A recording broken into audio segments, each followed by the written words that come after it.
My name is Kylee Nichols. What first brought me to C3 was some of my family does go here quite often or, regularly. And they asked, if me and my parents would join them. And I was very skeptical, but when we did come, like the first time, whether I wanted to admit it or not, probably one of the first times that we sat in here, I did fall in love with it. And every weekend after that, you can ask my parents. I was like, "Are we going back to church? Are we going back to church?" So I um I really did fall in love with it.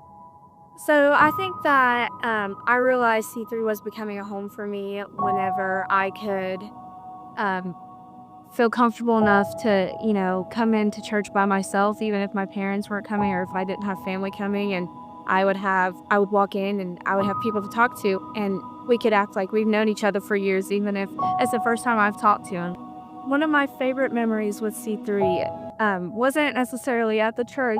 I was working and I was on my lunch break, and I was on my way to Chick-fil-A, and I blew my tire out. And so when I got to Chick-fil-A, I, parked my car and I went inside to wait for one of my coworkers to pick me up. And when I walked in the restaurant, Alicia, Trent, Aaron, Cass, everybody just turned around and they were all sitting at a table eating. And I went over and talked to them, and and within the same breath that I told them what happened, Trent and Aaron got up to go out and fix my tire for me. And I was like, "No, it's okay," because I had to leave to go back to work. And they were like, "Just, leave your keys, whatever, and we'll put your spare on."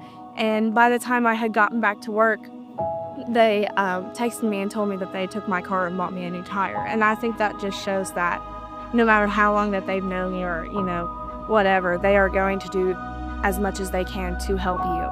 And they will treat you like family no matter what. C3 to me, it means home really now. And if you would have told me that a year ago, I would have probably told you were crazy. But, being able to walk in here and, like I said before, being treated like your family or that they've known you for years, whether it is your first time walking in, I think that C3 really does do a good job at making you feel at home no matter what. And even like I feel like one of C3's big things is that you can come and be 100% yourself and nobody is going to treat you any differently than what they would, if you were in your Sunday's best. So I do feel like that makes C3 a home for everybody.